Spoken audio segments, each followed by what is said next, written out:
Okay. All right, good afternoon. I'm Pat Brady, school superintendent. I want to welcome everybody who's watching out there today. Purpose of this meeting is to provide a presentation on our reopening plan so that our parents and the community understand what our plans are for the fall under the COVID pandemic. And to help me here today, I do have a panel of our administrators who have been leading some of our subcommittees and were instrumental in creating this plan. Over here we have Stephanie Allen, who is our Director of Curriculum for the district, Anne Marie Miller, who is our head nurse here at the high school. We have Alan Oliver, who is our junior high principal, but soon to be our high school principal on Monday. And he was the chair of the 7 through 12 subcommittee. And Dwayne Richards, our Jefferson Elementary principal, who was the chair of the pre-K through 6 subcommittee. So in terms of a background, what I'll do is I'll talk. I have a PowerPoint presentation. I'll give a little more instruction about what our planning is and all that went into it, and then we'll open it up for questions. And we have Josh Blair and Mike Allen, who are manning the computers today, to take your questions, and then we'll answer them. Sometimes I'll answer them. Sometimes I'll refer to them to our other panelists. Particularly any of the health and safety questions. Anne Marie Miller's here. She's our registered nurse and a lot of experience in that area and with the schools and instructional. So I think everyone knows that on August 7th, the governor stated that schools can reopen in New York State if their plans are approved by his Department of Health. Our district, like most of the other districts in the state, did submit their plans to the Department of Health and the New York State Ed Department on the deadline, which was July 31st, and those are currently under review. Our plan was about 95 pages. I know it's lengthy. You can see it on the web page. We're also going to break out pieces of it and put that on the web page as well. And we have a frequently asked question on our web page, and I think that's pretty easy to find. This is the second of 3 parent meetings we're holding this week. We have another one tonight at 5:30. And I just want to say we recognize this ever since we closed in March. This has been very difficult for our families, for our school staff, and our community.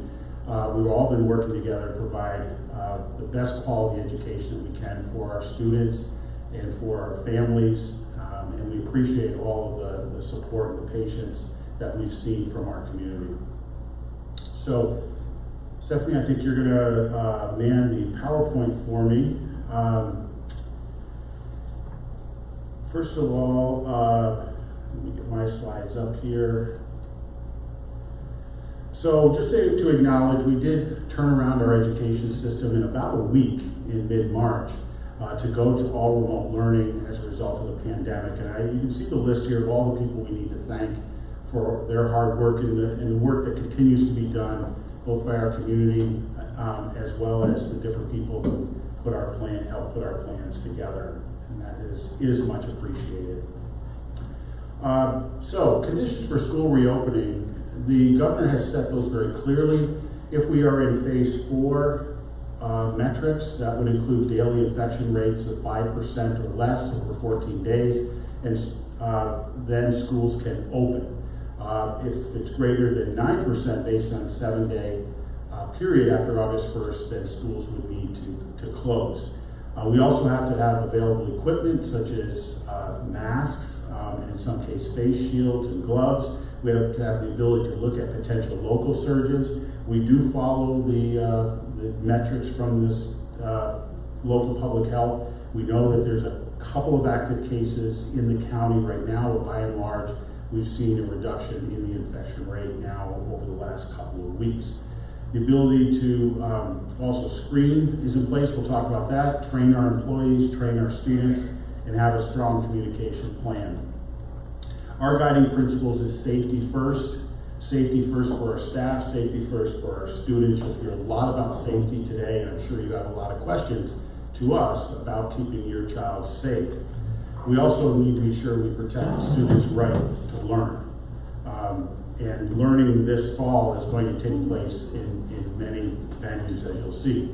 monitoring the spread of COVID and emphasizing equity and support for students, and communicating with our staff and our families, and that's why we're here today.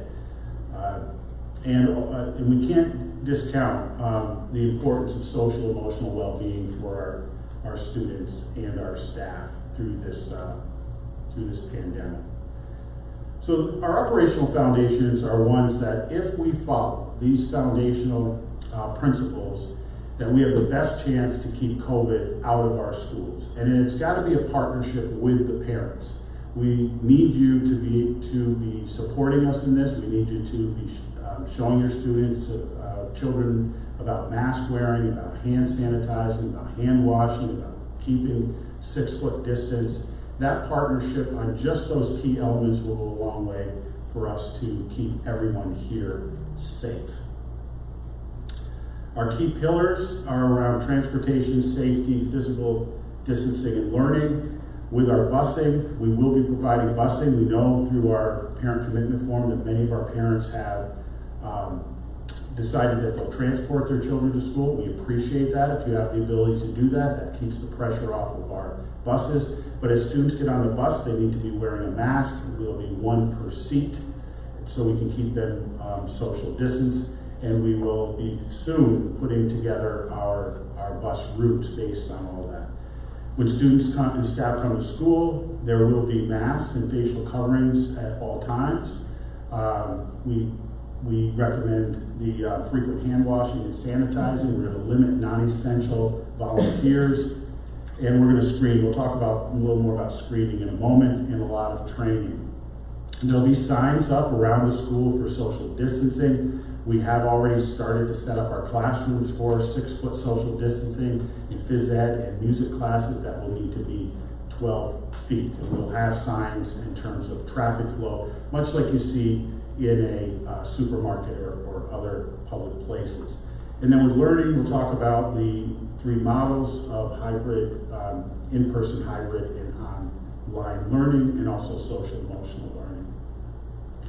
So to put together this plan took a lot of work for a long period of time, and we set up 5 subcommittees. You can see them here: health and safety, and a couple of instructional committees: social emotional health and transportation, food service, and athletics. Each one of them had a large amount of people on them. They were chaired by many of our administrators. They included also parents, and they helped to put together a lot of the details that went into our plan, and we appreciate that work. So let me go to one thing that's on a lot of people's mind, which our thinking has continued to evolve on this, and that is our screening. There will be 2 sets of screening that will occur to ensure safety. The first is that we're asking parents, we're going to provide you with a screening app, a screening tool, that every morning before your child comes to school, we ask that you go on this app and just answer the questions that are there and take your child's temperature.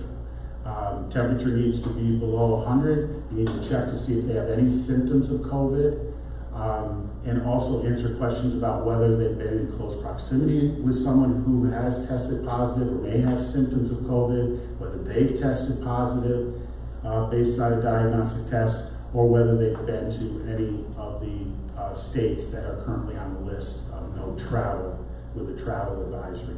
So that's the first set of screening. And by using that app, our nurses can check to see if anyone answered yes to flag them. And if they didn't answer yes to that question, they shouldn't be coming to school anyway. You should be making a contact with the school. But if there's any yes and they come to school, those will be flagged. And we'll also be able to know who didn't fill it out, and those students will be flagged as well. So that's the first level of screening. The second level is that we will be at the door as students come in. We will be temperature screening them as well, and the temperature needs to be 100 or below. So critical: if there's any symptoms, if there's a temperature, we need to have you take care of it in the morning before you send them to school, because if they are sent to school and flagged, then we're dealing with a possible COVID case, and we'll have to go through a process. Getting into instruction, we are looking at a hybrid learning and remote learning options for our students. Through We did 2 surveys. The second one was a commitment survey, and both of those showed that about 24% of our parents have decided not to send their children to school. At this time, they would like to have their children taught remotely. And so we are prepared to do that, as well as to bring students in face-to-face. And that's going to look different at different levels. For all students, Mondays will be digital days. So that will be remote learning on Mondays. For pre-K, that will mean an at-home extension. We won't have pre-K students online, but they will have, their teacher will send them an extension activity to do in the home. But for everyone else, there will be some kind of online activity, either synchronous, where they can see the teacher, or whether it's asynchronous, where they go online and they do activities online at the direction of the teacher. Now, specifically for pre-K, we will have an AM and a PM group, but they'll be divided up into Tuesday, Thursdays, and Wednesday, Fridays. So if you're in Group A, your child will be home on Monday. On Tuesday, they'll be at school face-to-face.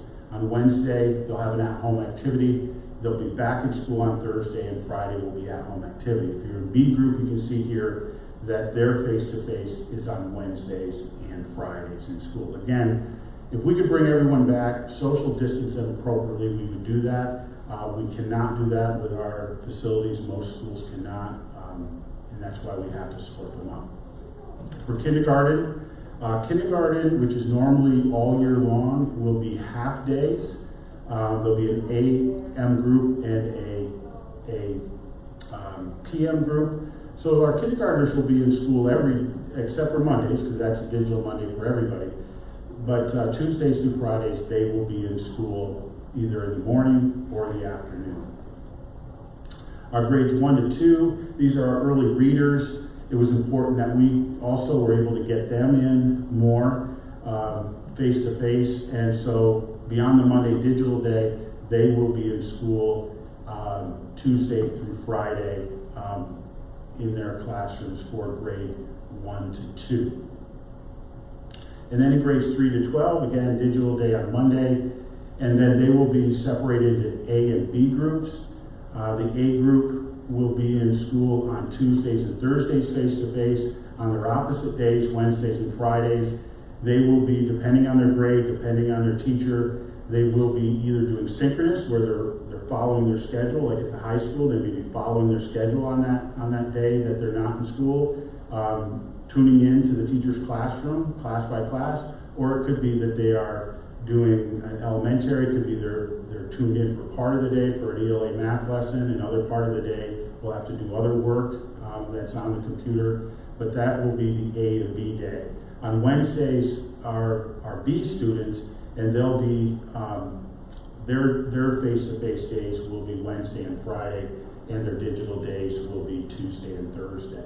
And then for our students who, many of our special education students who have significant needs, or maybe some of our really struggling readers that are tier 3, and others, we'll look to try to get them in every day.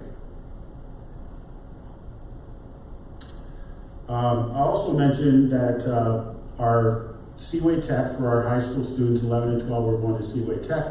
They will be going 5 days a week for their Seaway Tech program, but they'll be on, for their regular program here, they'll be on that A-B schedule.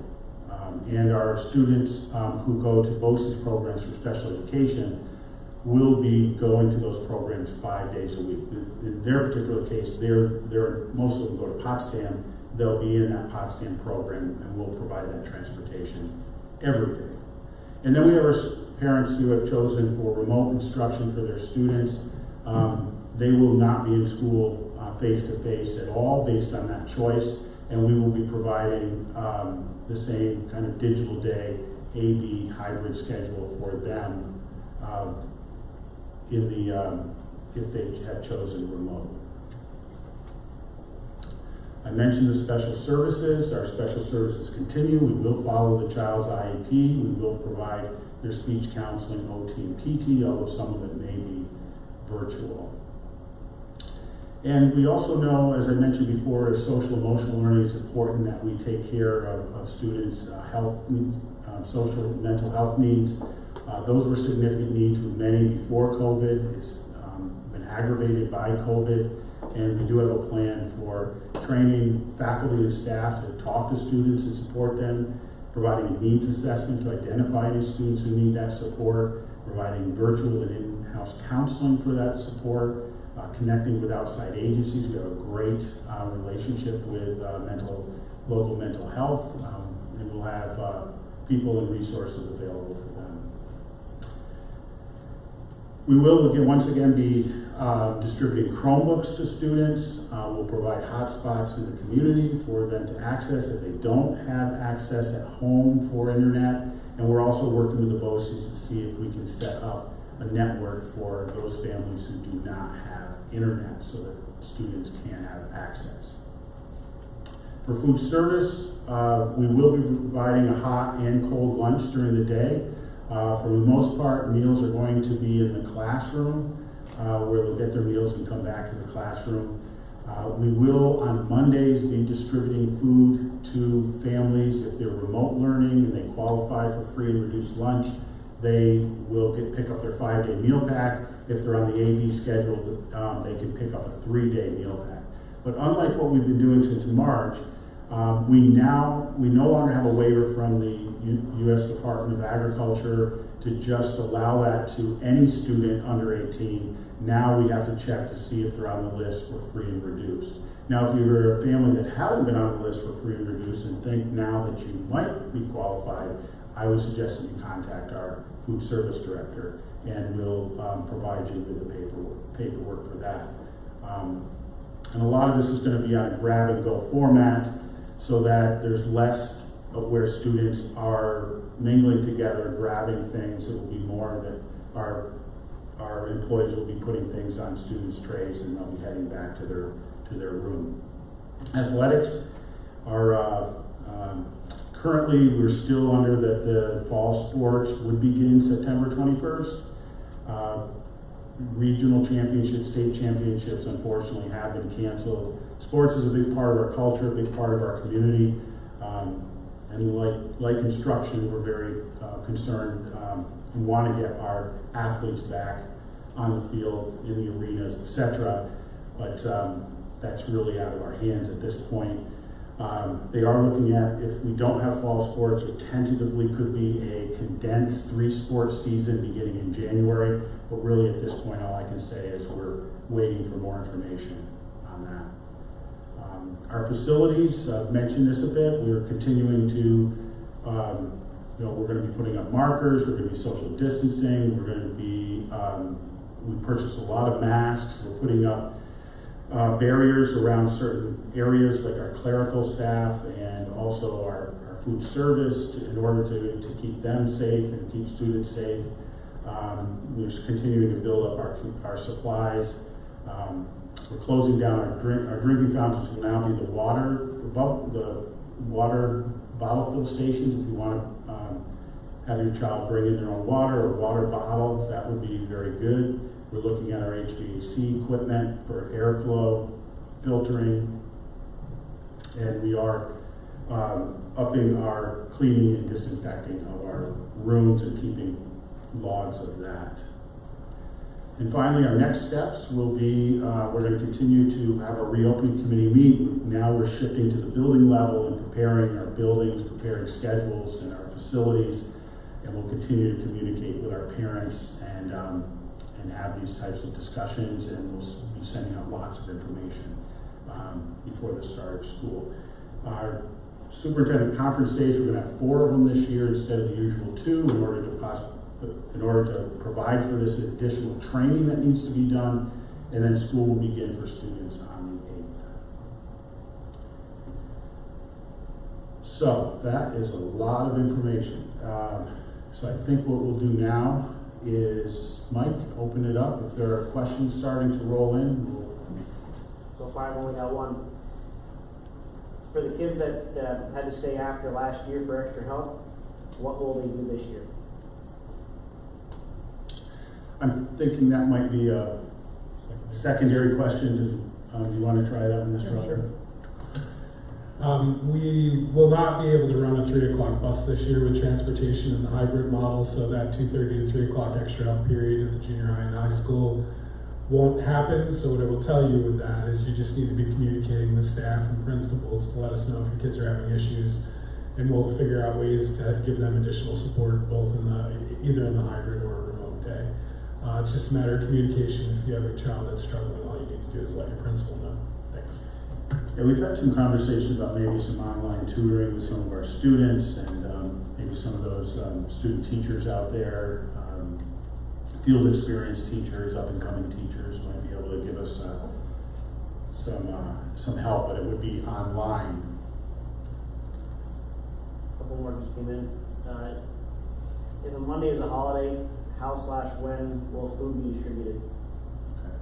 So Monday, let me be clear, Monday is not a holiday. Monday is a work day. It is a digital day, and students will, if I'm answering the question right, I don't know if they're just thinking of any holiday, where it's Monday? Okay, I'll take it both ways then. I just want to be clear that instruction is going to continue on Mondays, and if I got that wrong to the presenter of that question, I apologize. In terms of holidays, generally what we've done, if it's Monday, I'll check with our food service director, but we've either on Fridays given it out on Fridays, or it could be it's going to be done on Tuesdays, but there will be a food distribution day if Monday is a holiday. I just don't know if it's going to be a Tuesday or a Friday. It's a good question. She actually wrote back and said she meant like Columbus Day. Okay, good. Yep, that's my answer. Yep. Will the faculty and staff undergo testing prior to the start of the school year? As far as COVID testing, do you want to take that one? They will not. They will go through the same screening process as all students, with the screening questionnaire on an application, and then temperature screenings when they come in the door in the morning. Maybe, Anne Marie, if you could just talk about, because this question has come up a couple of times about even students and everyone getting a COVID test before they come to school, if that's an effective tool? The COVID test is only as good as the moment that you take it. Somebody can become infected within minutes of walking out from the testing center, and there are many people that will go for tests if they become symptomatic. Adults primarily are symptomatic. I would say that in our region, our infection rate is so low that it wouldn't be indicated for us to test employees and children at this time. And tests right now are 7 to 9 days in some cases getting them back. So they could have a test and then they don't know the results. They are getting better. It is, my anticipation is that it'll be 3 to 4 days by the time school starts. They're working on making it a faster process in our region because we are in a more rural region. It has taken sometimes 7 to 12 days for tests to come back. And by the time the test comes back, the person has already done quarantining and they're symptom free. However, it's not a reasonable, it's unreasonable considering the region we're in and their infection rates and the probability that somebody could be exposed right after they were tested and the test would be negative and they would be here anyway. We're going to be doing symptom monitoring. A couple more just came in. Will students who are doing remote learning still be able to take honor classes? Yes, all classes will be open to students, whether they're remote or they're in school hybrid. And the second part was, are those classes just going to just be offered to the kids who are doing face-to-face learning? Yeah, so we get back to our principle of equity and access. If a parent chooses to keep their child home, we want to provide equitable opportunities the same as the students who are in school. Obviously, we can't replicate the same instruction. It's better to be in front of the teacher and that instruction, but we understand the choice. But we will want to provide equitable access to learning. When can we expect to see our students' schedules? I am not sure who my son's guidance counselor is, and he was not able to set up his schedule last year. Okay, that sounds like a secondary question, Mr. Oliver. We're working on building our schedules currently at both levels. As you can imagine, it's pretty intricate because we have to split the hybrid kids, take out the remote kids, and then make sure everything's balanced, and then coordinate all that with transportation. So it's a pretty involved process. The timetable, we would probably like to have our schedules done in the next couple of weeks, and we will mail them out at that point. At that point in time, we'll get sort of a final say on whether your child's an A-day or a B-day, plus their actual schedule, which they'll follow. As far as getting a hold of a child's guidance counselor, if you don't know who that is, just call the main operator at either building, and they will get a hold of whoever, or get you in touch with whoever you need.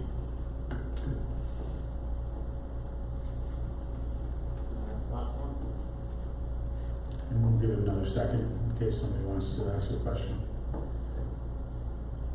How many do we have on? 28.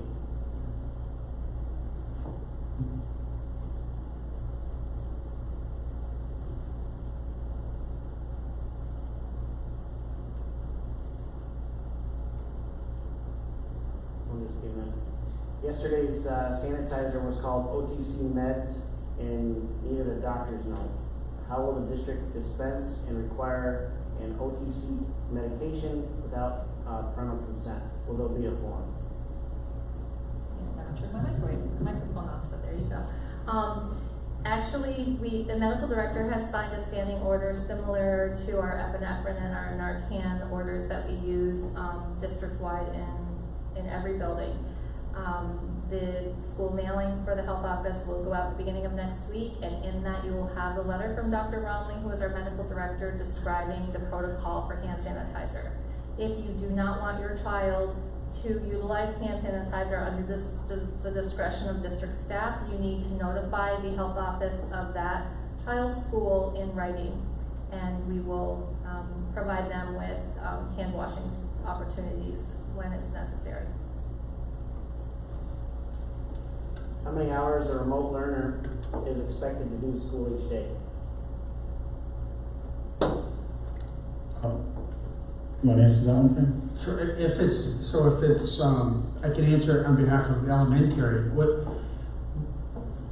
And I'll give you a little history. What we found out when we went to emergency remote instruction in the past school year in March, we found where it was deficient was by going asynchronous or without direct instruction by the teacher, it was far less effective. So the difference between the emergency remote instruction in March and this year is it will be synchronous, meaning the teacher is going to be giving direct instruction. We have specific teachers assigned just for remote instruction, and the students will be expected to log on, for instance, I'm going to give, for example, at 9 o'clock for a remote math lesson. It'll be an opportunity for the students and the teachers to interact through that math lesson. There'll be some time for students to do some of that work. Then they'll transition into an ELA lesson, for example, live. And I would foresee, even though it's going to differ by grade level, I would foresee the morning being lots of direct instruction, and then in the afternoon would probably transition to more small group instruction at assigned times. It would be very variable. Lots of variables in there. The teachers will certainly provide a set schedule at the beginning of the remote instruction, so you'll be able to gauge that time. Keeping in mind that it's certainly not expected our students arrive at 8:20 and they leave at 3:05, and we certainly don't anticipate the students being online for that amount of time. It'll be much less. There will not be the recess, the lunch, the specials that are always built into that schedule. So there will be required time that students will have to be face-to-face with their teacher. We just need that interaction. It will not be to the extent that the students that are receiving instruction face-to-face will experience. Secondary? Secondary, it's going to run very much akin to our schedules run now. So we have an 8-period schedule, and they usually have somewhere between 6, 7, or 8 classes, depending on what their schedule looks like. So they'll be touching base with that many classes a day. How much exact contact time will be determined by how many of those classes are going to be taught simultaneously or synchronously live in school and live at home, and how many are remote. So it may vary a bit from student to student, but our teachers will be communicating those expectations during the first days of school so everybody knows. Will remote learners be able to ask their teachers questions just as if they were sitting in the classroom? And will teachers see them on the screen? Yes to both of those. That's the whole idea of the synchronous teaching and learning is, and that's what was so greatly missed in the emergency remote instruction is the dialogue back and forth and with dialogue with other students. So the teachers will be able to see the students will be able to see the teachers, and we would have that back and forth discussion. The way that the students respond obviously is going to be a little different in a remote setting as opposed to the face-to-face. They could either respond digitally on their computer, depending on the strategies the teachers are using, or it could simply be a small marker board that they're working out a math problem and they're holding that up for the student to see. One would be a little bit quicker than the other, but they have a variety of tools in their toolbox to share the students' work and to provide feedback.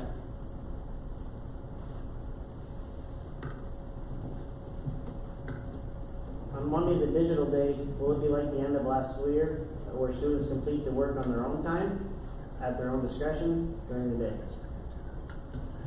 Yeah, I can take that one. And I just checked with Mr. Richards quickly before I answered this. For all of the students that are in the district, Monday will be what we call an asynchronous day, which is teachers are not going to be meeting directly with their students on those days for the most part. So it will look similar to last year, except there's a lot more accountability built into it this year than there was last year.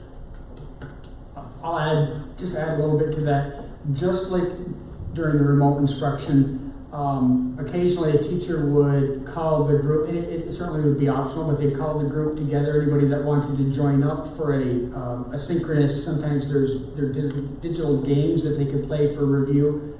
I had a teacher that had a Zoom meeting, several Zoom meetings, and they made pizza dough, and so there's those kinds of enrichment activities that also could happen on that digital Monday. But like Mr. Oliver said, the digital Monday will be much more like the asynchronous remote instruction, in which the students would have specific tasks that they're going to complete with the anticipation that if those students are face-to-face the next day or on that hybrid model, they would be either reinforcing what happened in the classroom or getting ready to go into the classroom with the work that they complete. But yeah.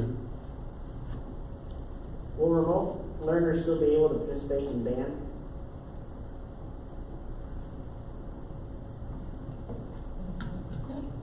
Why do you keep looking at me?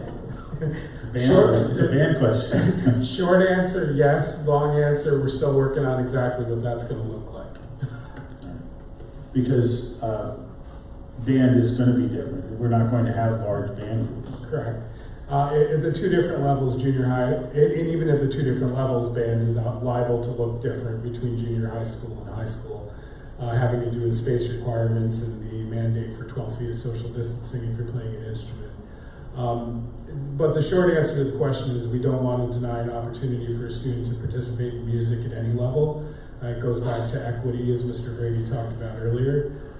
So we will find a way to keep them involved, even if it is remote, although it may look a little different. And that would be in that big pile of things I talked about in the schedule we're still currently working on. That could go the same with the elementary school. Mr. Pradi and Mr. Schneider will take a look at their load at school, and they'll work out to the best of their ability to do those remote lessons. We don't anticipate large ensembles of students, but they certainly can accommodate even face-to-face small group musical or instrument lessons. But it's something that'll have to be worked out and tweaked with the schedule. Will my daughter be wearing a mask the entire day? I didn't say what level. The answer's the same. Yeah, I'll start with the elementary level. So the students are going to be expected to wear the mask the majority of the time in school. That's from a variety of guidance that we're getting. But at the elementary level and at all levels, there's going to be opportunities for them to take mask breaks. So I guess to understand what a mask break is, we've deliberately made the class sizes socially distanced, where there's going to be at a minimum of 6 feet between the students when they're sitting at their seats, and all the students are going to be facing the same direction. So the students will have an opportunity when the teacher deems that it's safe and everyone is seated is to take their mask off while they're sitting at their seat for a mask break, so they can. It may be in between an ELA lesson and a math lesson, and these will be planned throughout the day.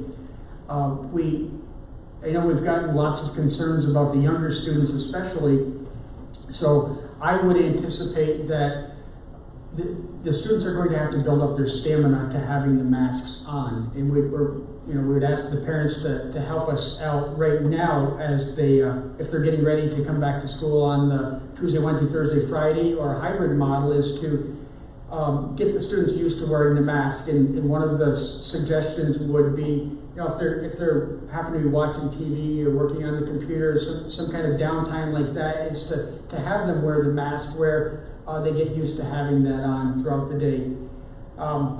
We anticipate at the earlier levels that they may not have the stamina of the older students, so that will be deliberately built into the schedule. Maybe more frequent mask breaks, but it would be under the direction of the teachers, and everyone would be seated, and with the idea that less frequent breaks would be necessary, but they still would be have their masks off for periods of time. And when they're eating in their classrooms, it'll be similar.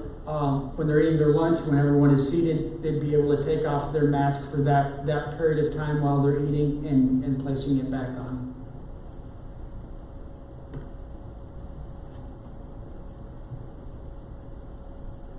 Will remote learners follow a schedule daily as if they were in the building taking classes?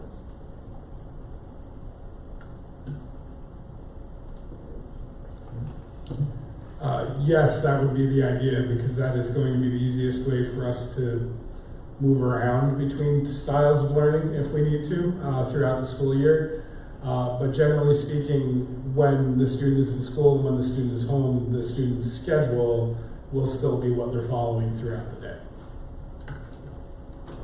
That'll be in the small alternative at the elementary levels. Our 6th grade students, their schedule will be more matching a daily schedule as well.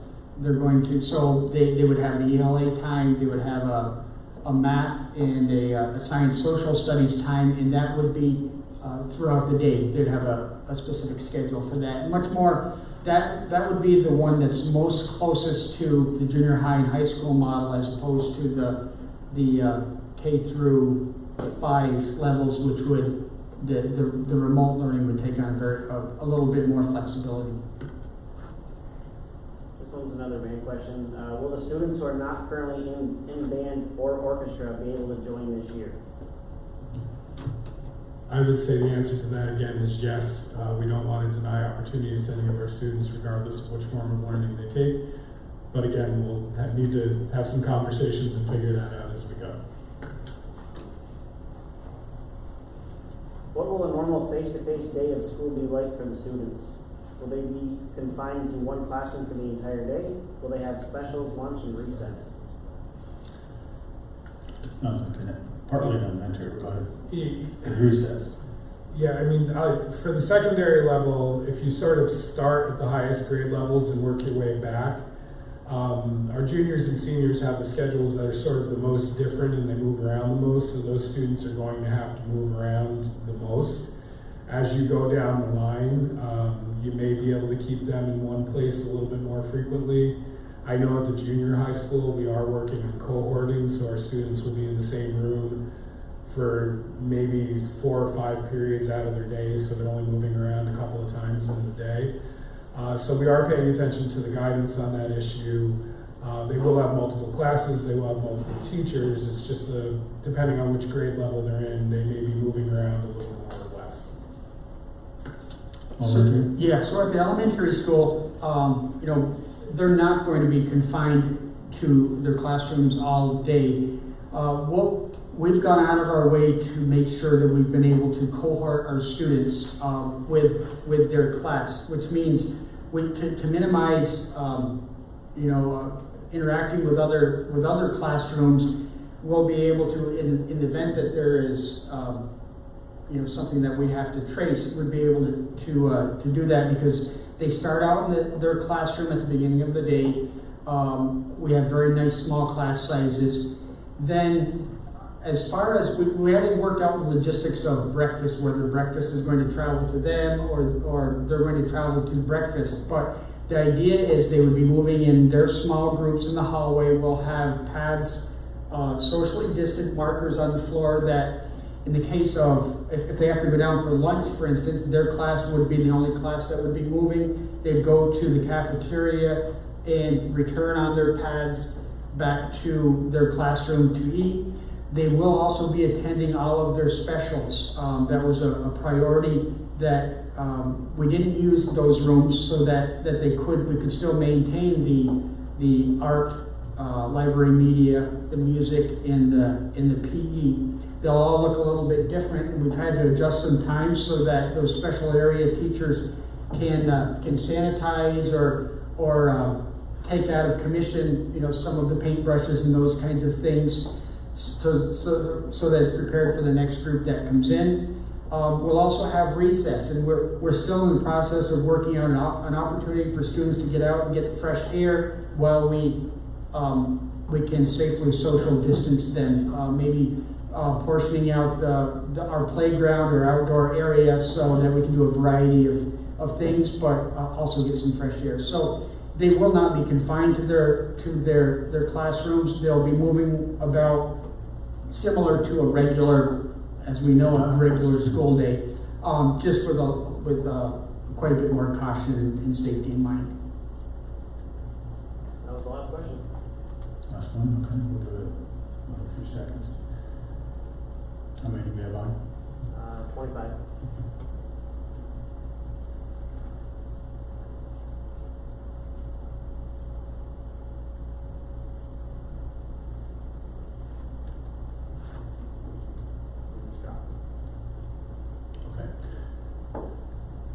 So we thank everyone for tuning in this afternoon. We'll have another one at 5:30.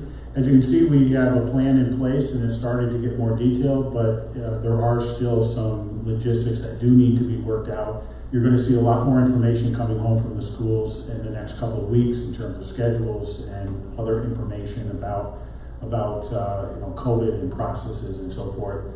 But don't ever hesitate to reach out to us, to your building principals, as we're going through this.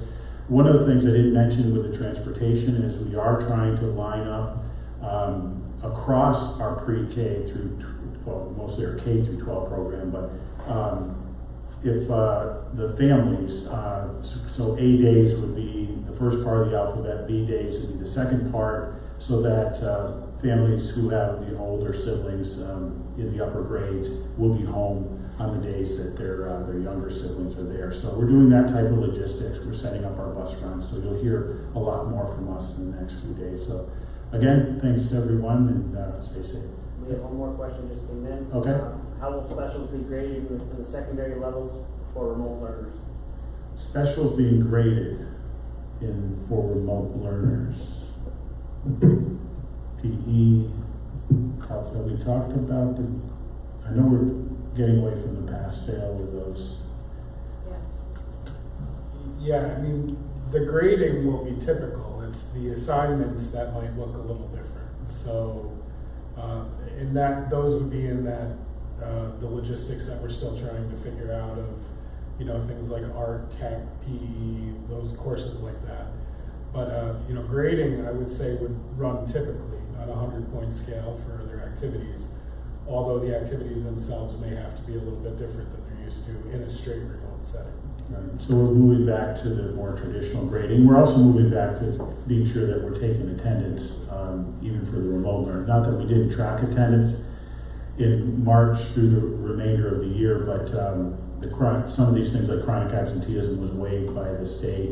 That won't be the case starting in the fall, so we will be tracking attendance very closely. Okay? All right, thanks everyone.